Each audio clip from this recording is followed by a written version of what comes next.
Welcome to play learn art and fun with Ishita. आकाशातील ग्रहतारे माझे भविष्य ठरवत असतील तर माझा मेंदूचा आणि मनगटाचा काय उपयोग?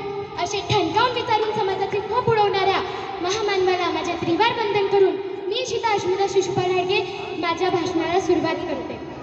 सजली आज धरती सूर्य ही पाहिल कीर्ती, सजली आज धरती सूर्य ही पाहिल कीर्ती, थाटात साजरी करू माझ्या भीमाची जयंती, थाटात साजरी करू माझ्या भीमाची जयंती.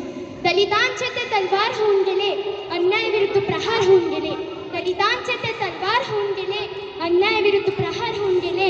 होते ते एक गरीबच पण या देशाचे कोहिनूर होऊन गेले, होते ते एक गरीबच पण या देशाचे कोहिनूर होऊन गेले. अरे या मूर्खांना आताही का कळत नाही की वर्गाच्या बाहेर बसून सुद्धा ते या देशाचे संविधान लिहून गेले, ते देशाचे संविधान लिहून गेले. ज्याप्रमाणे सूर्याची तेज, सागराची खोडी आणि आकाशातील उंची शब्दात मांडता येत नाही, अगदी त्याचप्रमाणे बाबासाहेबांची महती शब्दात सांगणे केवळ अशक्यच आहे. 14 एप्रिल 1991 साली मध्य प्रदेशातील महू गावी भीमराव जन्माला आले. डॉक्टर बाबासाहेब आंबेडकर हे गरीब घराण्यातून होते. अतिशय हालाकीच्या परिस्थितीत ते शिक्षण घेऊन बॅरिस्टर झाले.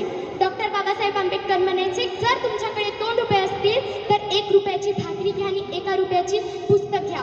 भाकरी तुम्हाला जगण्यास मदत करेल तर पुस्तक तुम्हाला जगावे कसे हे शिकवेल.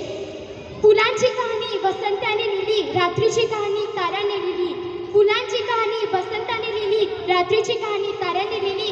आम्ही कोणाचे गुलाम नाही, कारण आमच्या आयुष्याची कहाणी बाबासाहेबांनी लिहिली, कारण आमच्या आयुष्याची कहाणी बाबासाहेबांनी लिहिली. मित्रांनो, आपण आपल्या आईवडिलांकडे सगळं काही घेऊन मागतो, पण कधीच पुस्तक घेऊन द्या म्हणून हट्ट धरला का?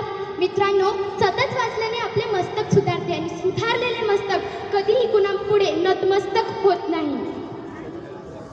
मोजावी किती उंची तुमच्या कर्तृत्वाची, मोजावी किती उंची तुमच्या कर्तृत्वाची. बाबासाहेब तुम्हीच शिकवली व्याख्या या जगाला, बाबासाहेब तुम्हीच शिकवली व्याख्या या जगाला माणसातल्या माणुसकीची, माणसातल्या माणुसकीची. रोज सकाळी उठून आपल्या मुलांना अगरबत्ती लावण्याऐवजी पुस्तक आणि पेनाची सवय लावा, कारण अगरबत्तीचा सुगंध तास 2 तासच राहील, पण पुस्तकाचा सुगंध आयुष्यभर राहील, पुस्तकाचा सुगंध आयुष्यभर राहील. शिक्षण हे वाघिणीचे दूध आहे, जो पण पेल तो कुरकुरल्याशिवाय राहणार नाही. म्हणून शिका, संघटित व्हा आणि संघर्ष करा. दगड झाली तर दीक्षाभूमीची वीण, माती झाली तर चैत्रभूमीची वीण, दगड झाली तर दीक्षाभूमीची वीण, माती झाली तर चैत्रभूमीची वीण, हवा झाली तर भीमा कोरेगावची वीण, पाणी झाली तर चौदार तळ्याची वीण, हवा झाली तर भीमा कोरेगावची वीण, पाणी झाली तर चौदार तळ्याची वीण. आणि जर पुन्हा मानव म्हणून जन्माला आली तर फक्त आणि फक्त जय भीमवालीच वीण, फक्त आणि फक्त जय भीमवालीच वीण. धन्यवाद. जय Bhim. Thanks for watching. Subscribe my channel.